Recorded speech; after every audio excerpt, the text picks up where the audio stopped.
Friends, अब हम बात करने वाले हैं इरिथ्रोपोइसिस के बारे में। इरिथ्रो मतलब होता है red cell, red cell. Poiesis का मतलब होता है फॉर्मेशन। इरिथ्रोपोइसिस का मतलब क्या होता है? रेड सेल का फॉर्मेशन, यानी डेवलपमेंट कैसे हो रहा है रेड सेल का, या ओरिजिन कैसे हो रहा है। तो इरिथ्रोपोइसिस क्या है? एक प्रोसेस है। प्रोसेस है किसकी? Origin, development and maturation. क्या है? एक प्रोसेस है origin, development and maturation of RBCs. ठीक है, इसको हम इरिथ्रोपोइसिस बोलते हैं। अब हम देखते हैं इरिथ्रोपोइसिस कहाँ होता है और कैसे होता है। तो सबसे पहले हम अगर देखते हैं इरिथ्रोपोइसिस फर्स्ट, तो हम देखेंगे कि फीटस में कैसा होता है। फीटस में कैसे होता है। सेकंड देखेंगे हम चिल्ड्रन में कैसा होता है, चिल्ड्रंस में कैसा होता है। और थर्ड हम देखेंगे एडल्ट में कैसे होता है। ठीक है, अलग अलग हम बात करेंगे। तो सबसे पहले हम बात करेंगे फीटस के बारे में कि during intra uterine life, during intra uterine life में 3 स्टेजेस में इरिथ्रोपोइसिस संपन्न होता है। फर्स्ट स्टेज रहेगी मीजोब्लास्टिक स्टेज, सेकंड हिपेटिक स्टेज,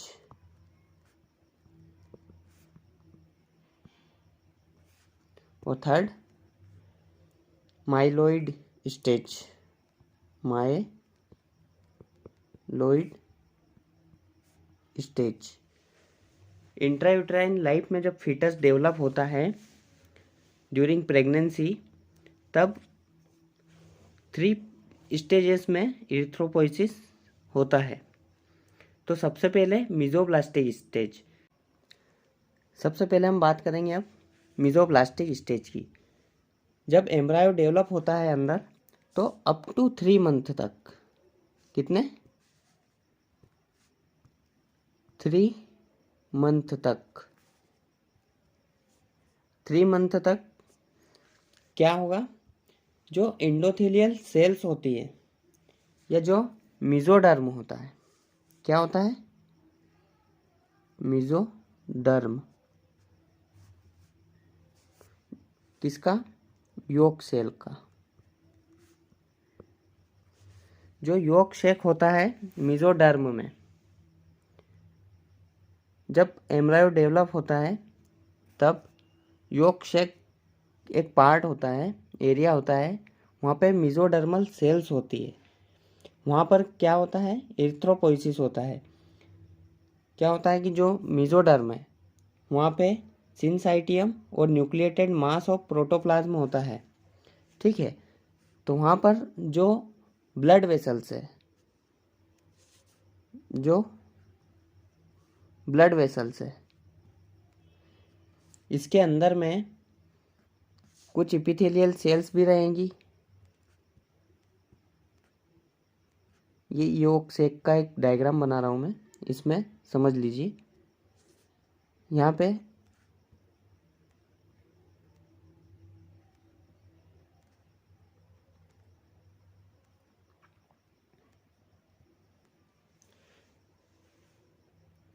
ये क्या है?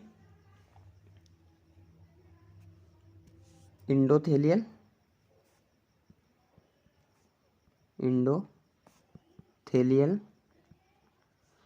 सेल है। और जो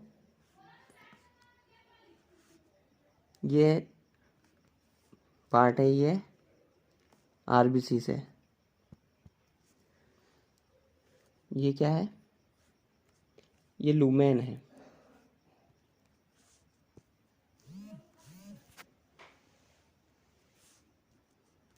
लूमेन।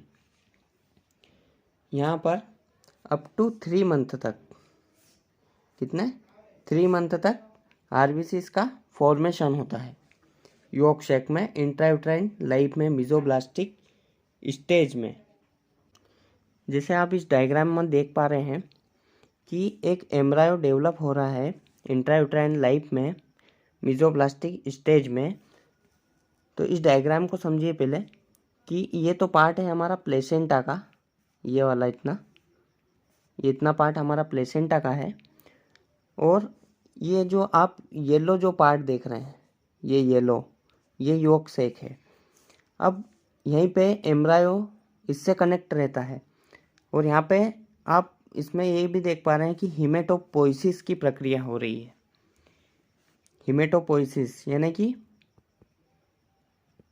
फॉर्मेशन हो रहा है आरबीसीज का, ठीक है। इस डायग्राम में आपको क्लियर हो रहा होगा कि ये यॉर्क शेक है, ये एम्ब्रायो है, ये प्लेसेंटा है, और इस यॉर्क शेक के अंदर ही within yolk sac erythropoiesis occurs in embryo during intrauterine life in mesoblastic stage। अब हम बात करने वाले हैं सेकंड स्टेज के बारे में, जिसको हम बोलते हैं हिपेटिक स्टेज। हिपेटिक स्टेज में क्या होता है कि आफ्टर 3 मंथ, आफ्टर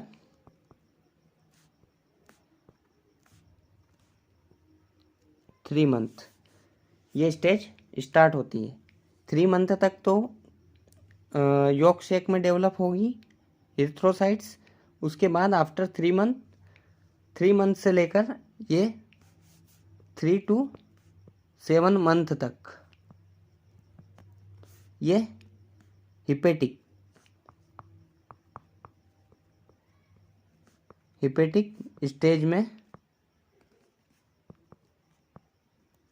स्टेज में आरबीसीज डेवलप होती है, ठीक है। हिपेटिक को हम इससे जान सकते हैं कि ये लीवर की कहीं बात हो रही है, ठीक है। तो हिपेटिक स्टेज में 3 to 7 मंथ तक आरबीसी का production, maturation and development liver में होता है इंट्रायूट्राइन लाइफ में। अब हम बात करने वाले हैं थर्ड स्टेज की, जिसको हम बोलते हैं myeloid stage. Myeloid stage. Third stage में क्या होगा कि 7 मंथ से लेके 9 मंथ तक इंट्रायूट्राइन लाइफ में माइलोइड स्टेज में डेवलप होती है इरिथ्रोसाइट्स, स्पेशली किसमें, बोन मेरो में। बोन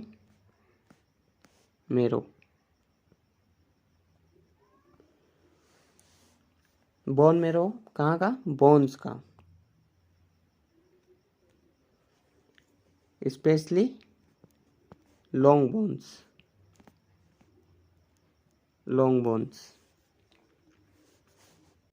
जैसा कि इस डायग्राम में आप देख पा रहे हैं माइलोइड स्टेज, इसके अंदर एक लॉन्ग बोन है।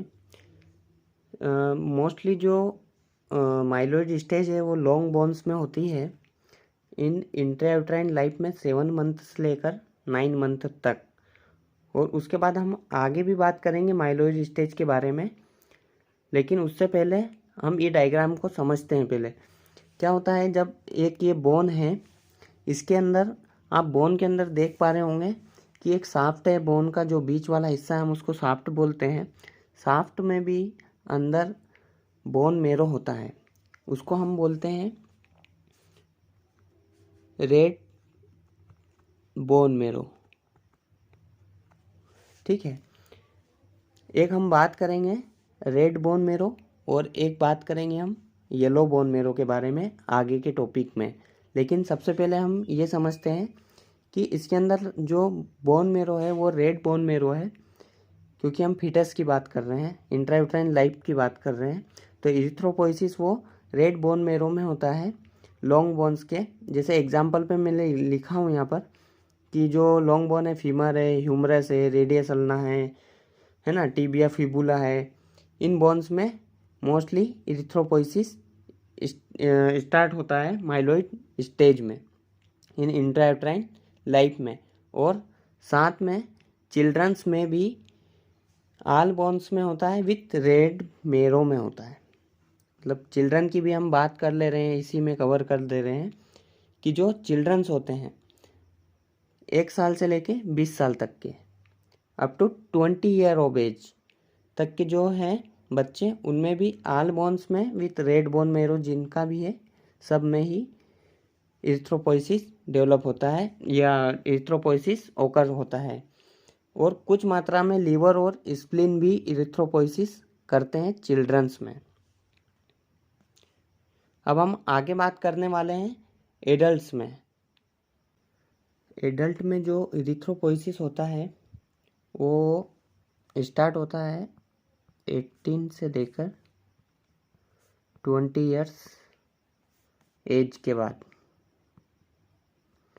ठीक है। और मोस्टली जो एडल्ट में जो लॉन्ग बोन्स है, लॉन्ग बोन्स के जो एंड है, upper end and lower end, upper end lower ends जो होते हैं, जहाँ पे एपिफाइसिस और डाइफाइसिस जो होता है बोन्स का, उनमें होता है। और सेकंड जो फ्लैट बोन्स है बॉडी की, flat bones like rib, skull, pelvis और वर्टेब्रा हो गई, इसके अंदर एडल्ट्स में इरिथ्रोपोइसिस होता है। तो हमने जाना कि इन फीटल इंट्रायूट्राइन लाइफ में इरिथ्रोपोइसिस कहाँ होता है, और चिल्ड्रंस में कहाँ होता है, और एडल्ट्स में कहाँ होता है। अब हम एक रेड बोन मेरो और एक येलो बोन मेरो के बारे में थोड़ा सा डिस्कस कर लेते हैं। यहाँ पर हम लिख देते हैं रेड और यहाँ लिख देते हैं येलो। तो रेड बोन मेरो और येलो बोन मेरो,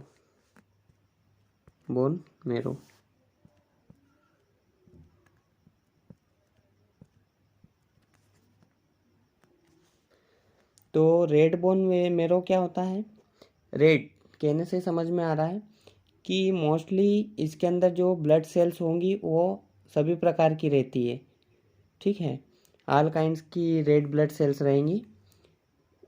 और मोस्टली इसके अंदर फैट सेल्स और कुछ ब्लड वेसल्स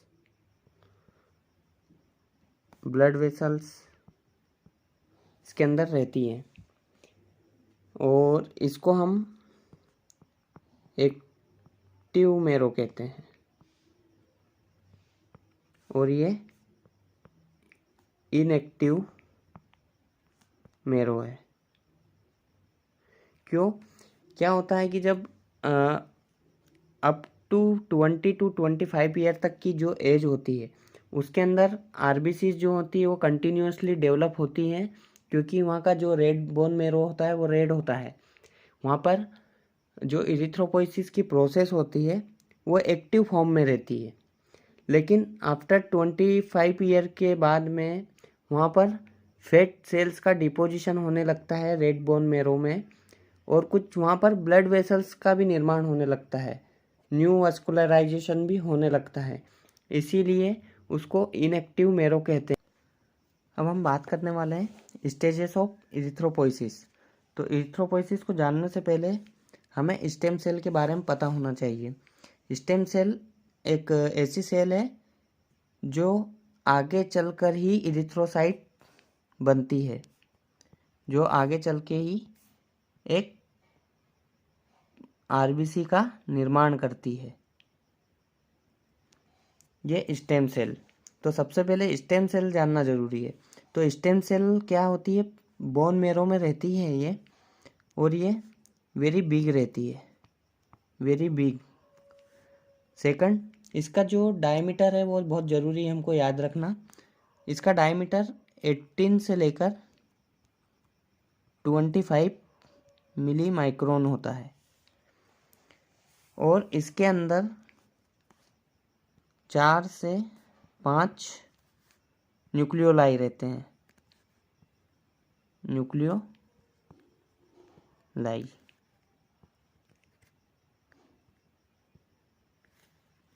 चार से 5 न्यूक्लियोलाई रहते हैं, और ये आगे चलकर ही प्रो इरिथ्रोब्लास्ट में कन्वर्ट होती है। और हम जो स्टेम सेल है उसको प्लूरीपोटेंट हीमोपोइटिक स्टेम सेल भी कहते हैं। प्लूरीपोटेंट हीमोपोइटिक स्टेम सेल, इसको हम प्लूरीपोटेंट हीमोपोइटिक स्टेम सेल भी कहते हैं। फ्रेंड्स, जैसा आप देख पा रहे हैं इसमें डिफरेंट स्टेज दी हुई है इस डायग्राम में इरिथ्रोपोइसिस की। तो सबसे पहले जानना तो ये ज़रूरी है हमको कि इसमें हो क्या रहा है। इसमें सबसे पहले तो साइज डिक्रीज हो रहा है, साइज डिक्रीज हो रहा है किसका, सेल का। देखिए इसमें स्टेम सेल कितना लार्ज है, उसके बाद प्रो इरिथ्रोब्लास्ट उससे स्मॉल हो गया है, और लास्ट में इरिथ्रोसाइट बनते बनते वो बहुत स्मॉल हो गया है, मतलब reduction in size of the cell. Second, cytoplasm जो है, साइटोप्लाज्म